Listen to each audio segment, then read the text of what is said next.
Bruja y todos los que hicieron la crítica, los estudios de los subalternos y la crítica al colonialismo, analizaban la manipulación en un primer y en un segundo y en un tercer momento de la historia, y eso es a lo que usted hizo referencia. Claro. Yo veía el paralelismo en que eran dos formas de colonialismo en dos distintos lugares, y que la historia de alguna forma se había manipulado por omisión, inclusive. Claro. Los dos casos están por omisión. Por eso yo les dije que este iba a ser de alguna manera un caso testigo para que ustedes después pudieran reflexionar acerca del trabajo que ustedes han elegido. ¿Entran bien ahora? Sí. Bien, perfecto. Pero a mí parece, me suena o me falta un eslabón en todo esto. Que si bien en la India existe la palabra colonialismo, porque en la escuela de Cambridge y todo eso, ya habla de un colonialismo y como que de alguna manera los reconoce. A los subalternos no le da bola, pero los reconoce. Ahora, acá no sé si hay colonialismo. Sí, pero después, esto pasa después, Juan, pasa después. Pero durante el momento donde están, donde se gesta la revolución en Haití, no creo que lo hayan considerado ni siquiera como... Bueno, ahora como un ente, o sea, falta un eslabón como para que me cierre. Ahora lo vamos a analizar. Ahora vamos a analizar. Esta parte de eso está en lo que dijo Pablo, en esa palabrita colonialismo. Ahora vamos a analizarlo, porque Truillot hace ese análisis. Ojo que no son casos iguales. Yo no digo no, por supuesto que no. Estoy diciendo que hay analogías. Además, que se... Sí. Estamos hablando de épocas diferentes y los contextos no pueden equipararse, no se pueden comparar peras con manzanas. Uno puede tomar elementos que nos ayuden a comprender, pero eso no quiere decir que vamos a, digamos, a creer que todo es de la misma sigla. Sí. Todo es de la misma manera, ¿sí? Esto es muy importante que se entienda. Se cayó un vaso de agua, chicos, no es nada. Se cayó un vaso de agua. Yo creo que es el historicismo. Será de Dios. Bueno. Yo creo que es el historicismo como herramienta que hace cambiar el contexto. ¿Cómo? El historicismo como herramienta hace cambiar este contexto. No, pero, a ver, vos podés comparar contextos, pero en la comparación vos tenés que tener conciencia de similitudes y también de diferencias, porque si no, digamos, no es todo igual, ¿no? No, ya sé, yo creo que el hecho de la India tiene más herramientas. Por eso fíjate que él usa estos planos, usa el plano estructural, que tiene que ver con la sociedad, usa el plano contextual y usa un siguiente plano, que es mirar a los sujetos, pero no solamente mirarlos, mirar a los sujetos que además tienen voz, ¿no? ¿Qué es lo que nadie mira o lo que nadie escucha? Esto es lo que hay que tener en cuenta. Y lo que él, de alguna manera, está haciendo. No sé si me falta alguien. ¿Profe? Lipgem. No, pero fíjate que acá me faltan... A ver. Sí, perdón. No, le quería preguntar si quizás era alguna posibilidad de que el tema religioso, el tema de la religión, tuviera algo que ver con este silenciamiento, porque como estaban ellos tan, digamos, en ese momento tan invadidos por las creencias religiosas, tanto los españoles como los franceses, ¿no? Este tema de no tomar a la gente, a los africanos como personas, tratarlos como si fueran una cosa, era como una cuestión para ocultar, digamos, ¿no? Un mal proceder que a conciencia ellos estaban haciendo. Bien, bien. Bien, vas muy bien por ahí. Justamente, ¿cómo es posible que estos sujetos tuvieran voz? ¿Cómo es posible? Si yo no los tenía en ese parámetro. ¿Sí? Claro. ¿Se dan cuenta? Listo, gracias, Lipgem, por todo. Entonces, ya ahí tenemos los 3 elementos, los 3 niveles. ¿Qué analiza después? ¿Por qué? ¿Por qué no se vio? ¿Por qué fue un no evento? ¿Por qué? ¿Por qué? Entonces va más atrás Truilliot y va un poquito a lo que vos decís. Va a principios del siglo XVI y XVII. ¿Cómo se veía a los negros, a los indios, desde la religión y desde los sectores intelectuales? ¿Eran humanos? Entonces, si no son humanos, ¿podían tener en claro que era una revolución? Si estamos hablando de gente que nosotros tenemos en la no humanidad. Ahora, eso es lo que decía, profe, ese es el eslabón que me faltaba. Eso es lo que quería decir con lo que dijo Sole. Bueno, pero vamos a ver... Pero en Haití faltó esa identidad que se le daba al sujeto. No es que le faltó a ellos. No, claro, no, Juan, ellos lo tuvieron, de hecho hicieron la revolución, les faltó a los que los estaban mirando, que es otra cosa. Los europeos, por eso digo que el colonialismo nació del lado europeo, no lo podía considerar como un acto, como un hecho, porque no existían. Por eso digo que hay que ver qué miramos. No era colonialismo, esto era esclavismo. Bueno, otra palabrita más. ¿Ven cómo salen palabras? ¿Ven qué lindo que es esto? Esto es lo que tienen que hacer. Pensar. Miren, salió todo lo que pensó Truilliot, todo. Entonces él dice, a ver, si estos mismos europeos son los que están haciendo la conquista y la colonización, suponer que están en las mismas condiciones sería deslegitimar el principio que los lleva a la conquista. Y ahí, muy bien ubicada la religión, muy bien ubicada la palabra colonialismo, conquista, y nos falta una, que vos también la dijiste, creo que Sole, el esclavismo. ¿Yo puedo esclavizar a la gente si son humanos? Ahora, lo más terrible es que esto no solo lo pensaron desde estas ideologías planteadas en los siglos XVI y XVII para legitimar y para ratificar el colonialismo y para ratificar la esclavitud, sino también la gente de la Ilustración, que en realidad hablaba de una libertad, de una igualdad y de una fraternidad de todos los hombres. ¿Cómo puede ser? Y acá no lo dice Truilliot, esto lo incorporo yo en este análisis.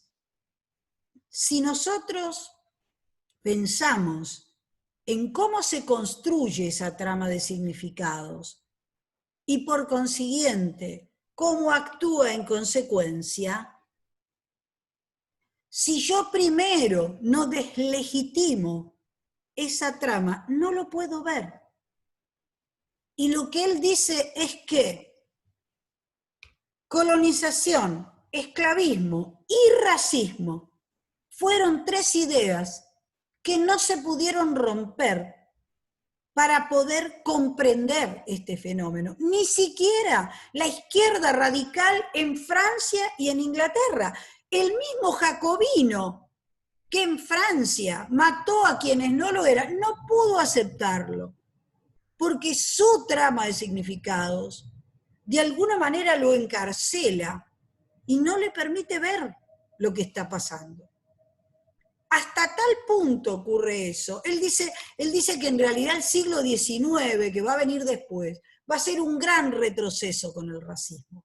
O sea, en vez de abrir la trama, se cierra más, porque el capitalismo sigue necesitando esa estructura de amo-esclavo, aun cuando ya no sea desde la esclavitud.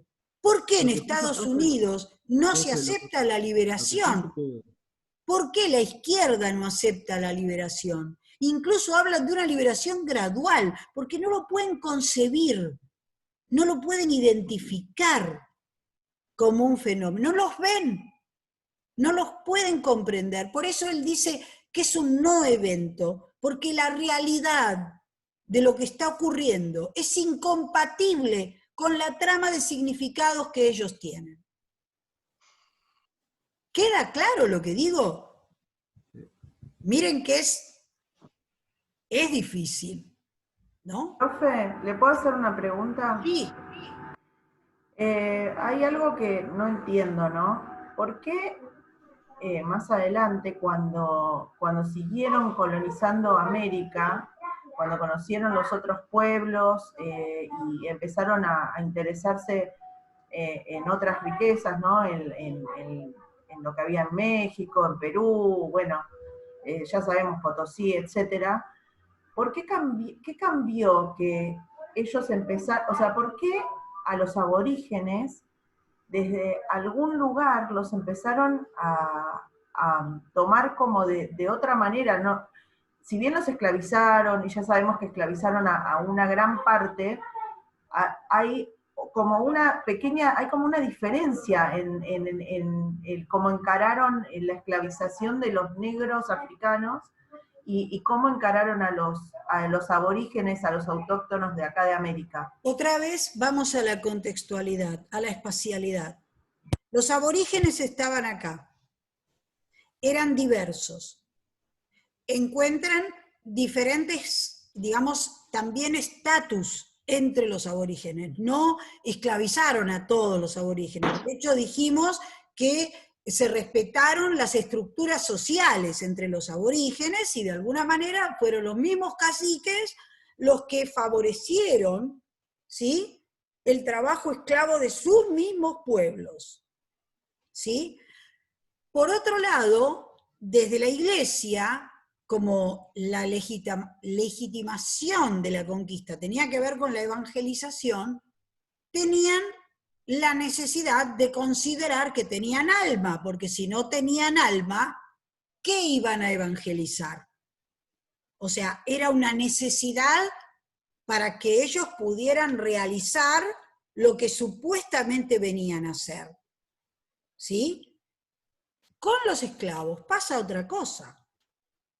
Con los esclavos, claramente, si yo tengo que, entre comillas, robar población de otro lugar y traerla, no puedo decir que robo humanos. Tengo que decir que traigo herramientas, que traigo, no sé, animales. Es decir, es una necesidad de legitimar.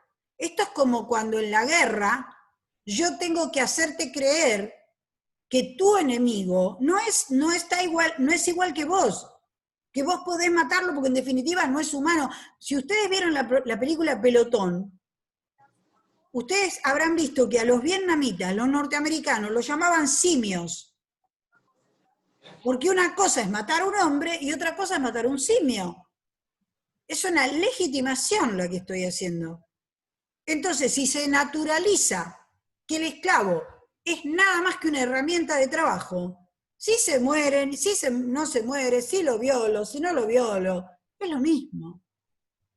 Profe, una pregunta, ¿por qué eran también considerados estas herramientas que pertenecían al proceso productivo, que era obtener cada vez mayores riquezas, ¿no? Pero por supuesto, es decir, la base de esa legitimación, el interés es un interés económico del capitalismo que necesita la mano de obra esclava. Claro.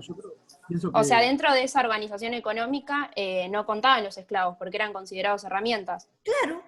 O sea, en la cúspide estaban los grandes blancos, terratenientes, después los funcionarios y así, ¿no? Exacto. Pero fíjense qué interesante, ¿no? Con lo del amo esclavo. Los mulatos,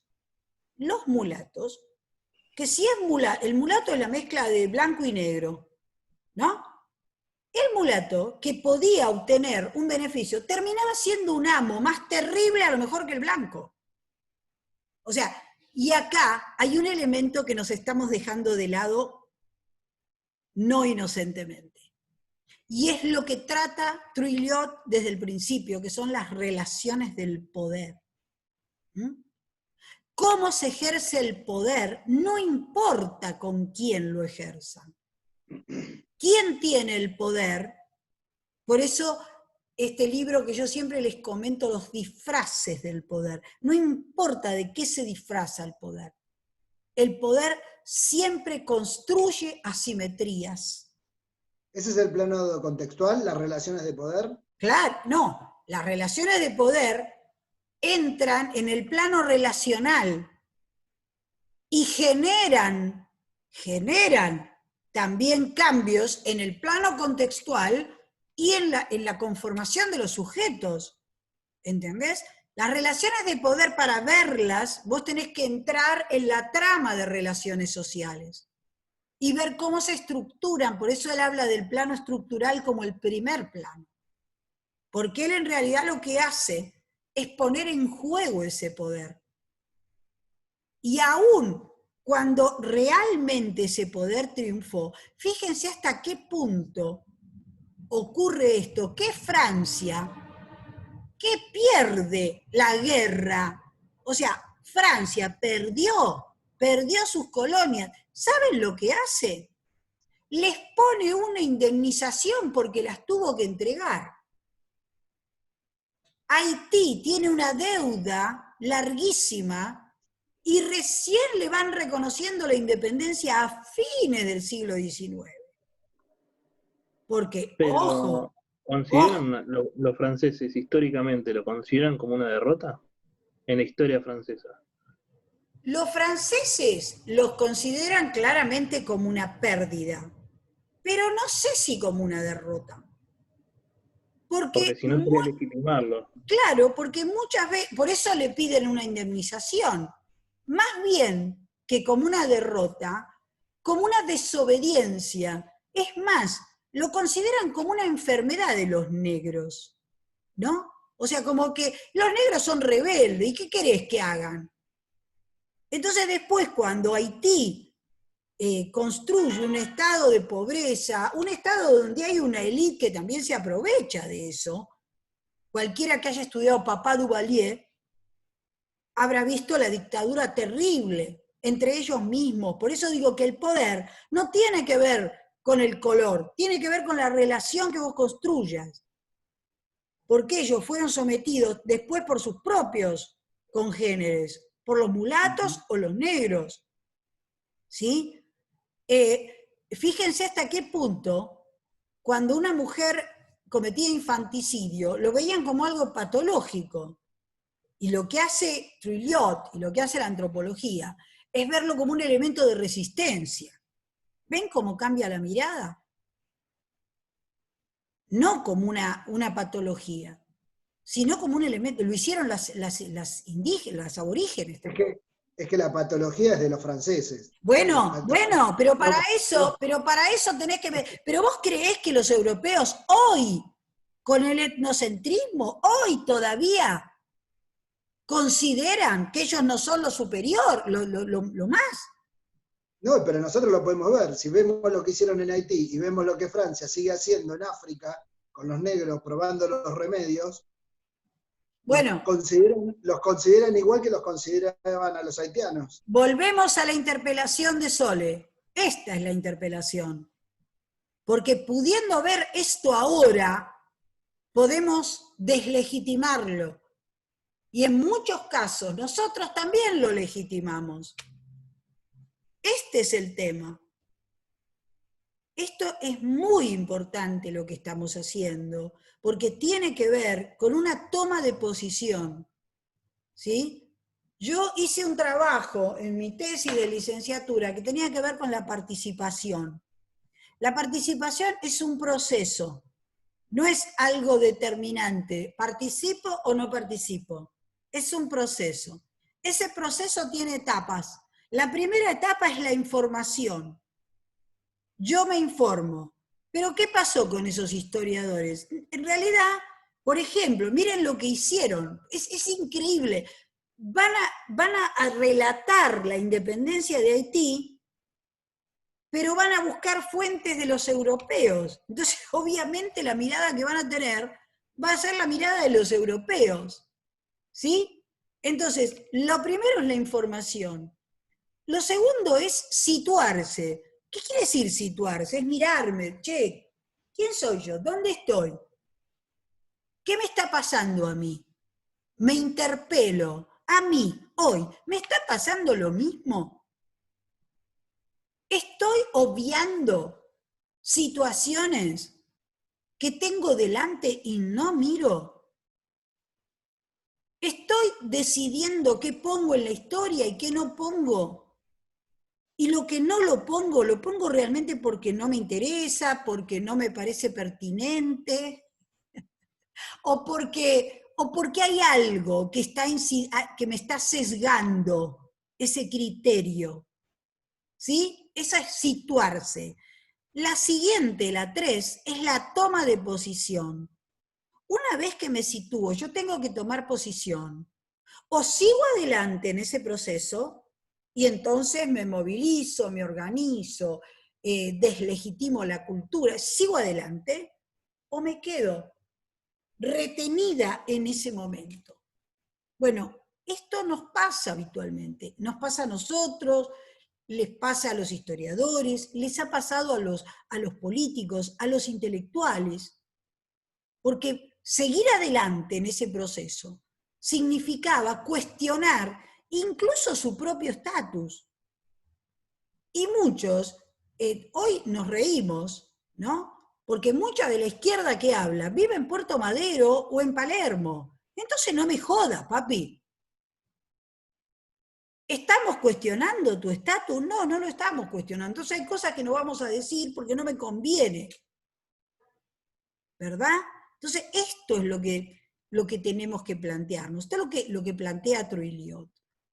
Entonces, al final del trabajo que les escribí, donde les cuento todo esto, al final de ese trabajo, yo les propongo justamente que en este marco, cuando vayan a hacer el trabajo, miren la espacialidad, miren el contexto, aborden las relaciones sociales, descubran la trama, no la superficie, metan por el medio el cuchillo, examinen el poder y atrévanse a decir, y atrévanse a mirar, bajo riesgo de equivocarse, porque ninguno tenemos la verdad.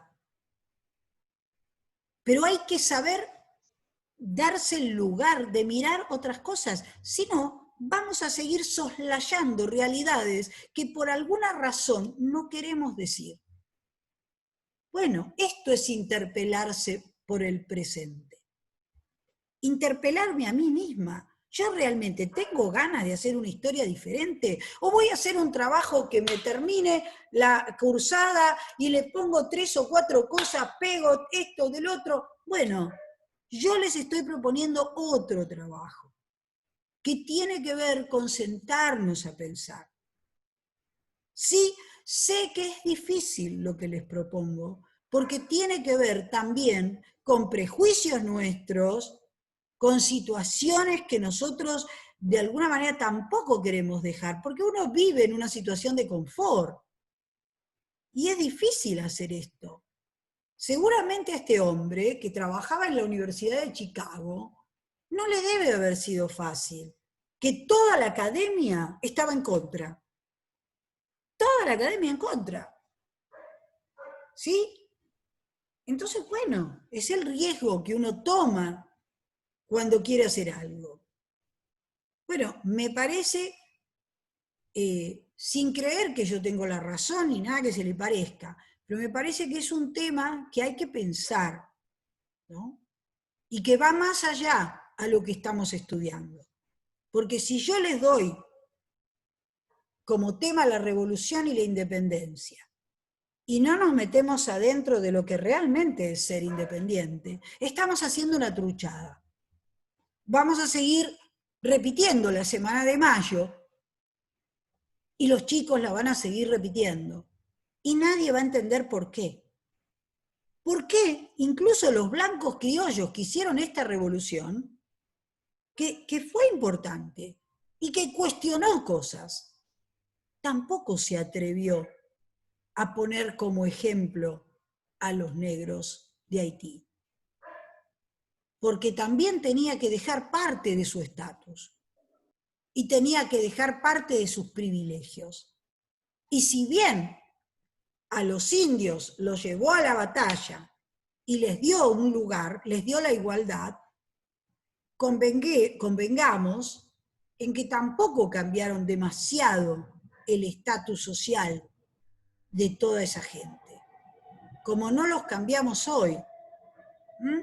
Hoy vemos a nuestras provincias sumidas en sistemas feudales donde hay gobernadores pletóricos de riquezas y de privilegios, y poblaciones sumergidas en una situación realmente terrible. Bueno, ¿queremos mirarlo?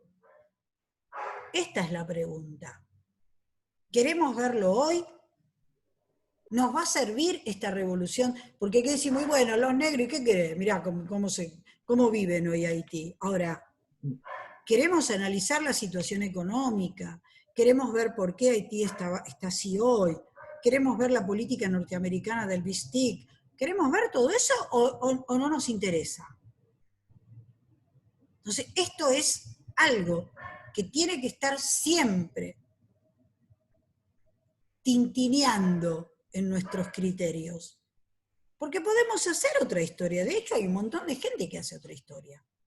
Pero yo bueno. creo que en parte, profe, también esta lejanía de Haití no permitió llegar al fruto de esa revolución, no así como fue Simón Bolívar, que en parte participó de algunos convenios con Haití en la independencia, y que después se le armó un problema a Bolívar con el tema de los negros, porque decían, pará, si a vos te ayudó la campaña, te ayudaron los de Haití, ¿cómo seguís teniendo población negra esclavizada? Claro.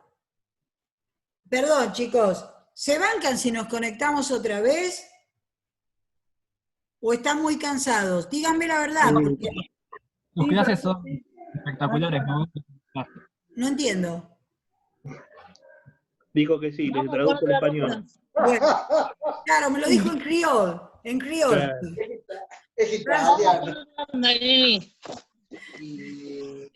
No, porque les quiero dar algo de los siglos, si no nos vamos a atrasar mucho. No, vamos con otra ronda. Vamos. ¿Qué dice? Vamos. Vamos con otra ronda. Vamos a otra ronda, ahí está. Bueno, muy bien. Entonces, igual tenemos tiempo, pero bueno. ¿Hasta acá quedó claro esto? Bueno, termino con lo que es el trabajo de ustedes. Profe, escúcheme una cosa. Sí. A mí me quedó un vacío acá. Por eso yo Sí. le pregunté si el plano relacional era relaciones de poder, Sí. si era el plano contextual. El plano estructural era la sociedad, el plano individual los sujetos, y el plano contextual, ¿qué era? El contexto, el lugar, el espacio y la complejidad de todos los elementos en ese espacio y no en otro. Abriste una pestaña. El contexto, chicos, cuando nosotros hablamos de contexto, hay que tener en cuenta dos conceptos estructurantes. Uno es el tiempo y el otro es el espacio. El tiempo es un tiempo histórico, es decir, es gente que vive en ese momento y que tiene una experiencia histórica particular y autónoma, diferente, quiero decir, distinta. El otro es el espacio, pero el espacio no es como muchas veces se tomaba anteriormente en la geografía como un paisaje. Lo delimitamos, este es el mapa de Haití. No, es un espacio que es social. O sea, que se relaciona con la sociedad que vive ahí y que esa sociedad lo modifica y a su vez ese espacio modifica a esa sociedad. Entonces, en ese contexto, la complejidad de ese contexto hace que las relaciones entre los sujetos tengan que ver con tramas de vínculos que pueden producirse en forma igualitaria o en forma asimétrica. Esa diferencia tiene que ver con el ejercicio del poder de esos mismos sujetos que viven allí. Por eso vamos a complejizar un poquito más, vamos a analizar lo político, lo económico, esa sociedad, las tramas de significados. Fíjense que hoy nos quedamos anclados en las tramas de significados de intelectuales, que a lo mejor con la mejor buena voluntad, porque tampoco, o sea, algunos eran intereses propios y los soslayaron porque les convenía y sabían que les convenía. Pero hubo muchos intelectuales, esto pasa también con la esclavitud, con la abolición de la esclavitud. Hubo muchos, si nosotros pensamos en los Estados Unidos, la esclavitud se abolió en el norte, claramente porque el norte no le convienen los esclavos, porque es industrial y le conviene la mano de obra paga, asalariada. En cambio el sur es plantador, le conviene la esclavitud. Pero eso no quiere decir que en el sur no hubiera gente que honestamente pensara en la libertad de los esclavos, y en el norte hubiera gente que también honestamente pensara que era lo mejor para las personas. Porque si no, todo es muy lineal y muy reduccionista, y la sociedad y la vida nuestra es profundamente compleja. Sí, pero ¿Sí? más allá, por ejemplo, yo venía pensando... Perdón, discúlpame un segundo, Juan, ¿te queda claro, Pablo, o no? Sí, Esa es la pregunta. Me había quedado un agujero en plano contextual, había tomado nota del plano estructural, mencionó el plano contextual y casi que lo siguió de largo, después se detuvo en el plano individual, entonces cuando después habló de las relaciones de poder y todo, pensé que se refería al plano contextual, por eso le pregunté. Por eso me dijo, no, eso tiene que ver con la relación. Cuando Trujillo analiza, dice, comparemos a los afroamericanos en Estados Unidos, en Brasil y en Haití. ¿Pasó lo mismo? Claramente no. ¿Por qué? Bueno, porque ahí hay una relación contextual diferente. Y también hay tramas de relaciones diferentes. Esto es lo que decimos. Sí, Juan, ¿qué me preguntabas? Que me hacía algún paralelismo en mi cabeza de que, por ejemplo, una persona de raza, de etnia, negra, que hoy vemos que está vendiendo cosas acá en Argentina, sí, uno no lo toma como un enemigo o como, no como enemigo, como algo malo. En cambio en Francia, hoy actualmente, una persona de etnia negra es considerada como, la palabra no es enemigo, pero tienen un rechazo, la mayor parte de la población a esa raza. Bueno, Entonces, ese Trujillo, contexto sí. espacial de una misma persona en diferentes espacios no tienen la misma legitimidad o identidad. Claramente. Trujillo, ¿sabés que habla de la legibilidad? Si sos legible, todo bien. Si no sos legible, otra cosa. Es decir, ¿cuánta gente indocumentada existe? Y no es gente, no son sujetos. Bueno, él habla también de eso en otro texto, que creo que es el de la globalización, que habla de la legibilidad. ¿Saben lo que hizo un pintor, que no me puedo acordar ahora el nombre, que tenía que organizar la Bienal de España, ¿no? Entonces tenía que armar la sala donde tenían que entrar. ¿Saben lo que hizo? Puso que el que no fuera, ahí venían los presidentes de otros países. Bueno, ¿Qué año? ¿Cómo? ¿En qué año? No sé, fue en la década no, fue en el 2000 y pico, 2010 creo, 2008. Fue increíble porque era una sala, ¿no? Y al principio, con todas las pinturas, y al principio de la sala había un mostrador, donde vos tenías que presentar el documento. Si no eras español, no entrabas, a propósito. Entonces venía el presidente, no sé, te digo, qué sé yo, de Italia no entraba, porque no era español. ¿No? Es decir, justamente para poner en valor qué se estaba haciendo con la gente. Y esto es lo que Trilliot habla de la legibilidad. ¿No? No sos legible, no existís. Y bueno, y en Francia, el problema que están teniendo los franceses ahora, que estamos hablando de los franceses, porque son los hijos que nacieron en Francia, los que de alguna manera están interpelando, desde los fundamentalismos, desde las etnias, desde la religión, desde lo que sea. ¿Sí? Entonces ahí se les presenta la dificultad, porque ya no estamos hablando de extranjeros, de la extraneidad, sino estamos hablando de personas que son franceses, o que son ingleses. ¿Y qué hacemos? Lo que pasa es que esto implica un gran replanteo de cómo queremos vivir. ¿De verdad compartimos los valores occidentales? Porque cuando se estaba realizando la Revolución Francesa, es decir, piensen, la independencia de Haití va desde 1791, en plena revolución, hasta 1804. Napoleón, que supuestamente era el de la libertad, igualdad y fraternidad, mandó a su cuñado, Leclerc, a que reprimiera a la gente de Haití. ¿Y quién salvó la fiebre amarilla? Que con suerte se lo llevó. Entonces, esto es muy importante. Es decir, hasta dónde tenemos que cuestionar nuestros propios significados y las cosas que aprendemos. Ahora yo digo, ¿hay que tirar abajo toda la ilustración? No, porque la ilustración implicó también un avance. Y tal vez por la ilustración y por todo esto nosotros podemos estar haciendo este análisis. Pero Olimpia de Gordes se murió en la guillotina porque quería la igualdad de los derechos para la mujer, como decía Condorcet. Y sin embargo, no se aceptó. En nuestro país, los derechos civiles de la mujer se incorporaron en 1926